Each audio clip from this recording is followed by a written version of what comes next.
जोङो बेखौ दाबि खालामो दिनै थाबैनो सौहैनो थाखाय दिनै जागोन मानि थाखाय जाया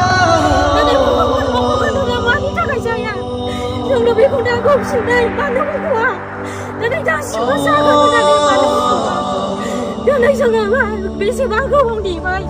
गाव गावनि फिसाइखौ दिनै 8 बोसोर जाबाय 8 बोसोर जाबाय मानो नायफिनाखै दिनै जोंनि फिसाया हारिनि थाखाय खामानि मावदोंमोन दिनै हारिनि खामानि मावनानै दिनै बिसोरो मानो दिनै एथ' गोबाव जेलाव सोजाखो दिनै बिसोरो मानो नायफिनाखै दिनै नायफिननांगौ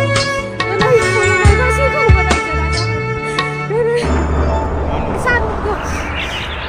आंनि फिसाया अमर मोसाहारि बर'नि अख्राङाव दाबोनो बुस्राङाखै हाग्रायाव खस्थ' मोननाय दुखु मोननांनाय जोमै दावखा बिदों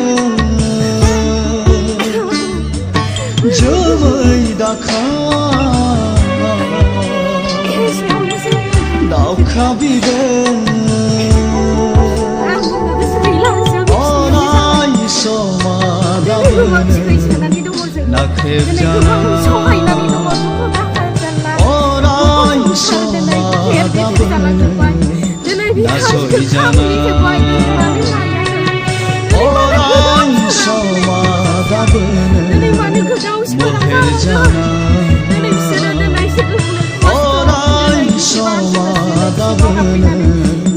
गादब जाना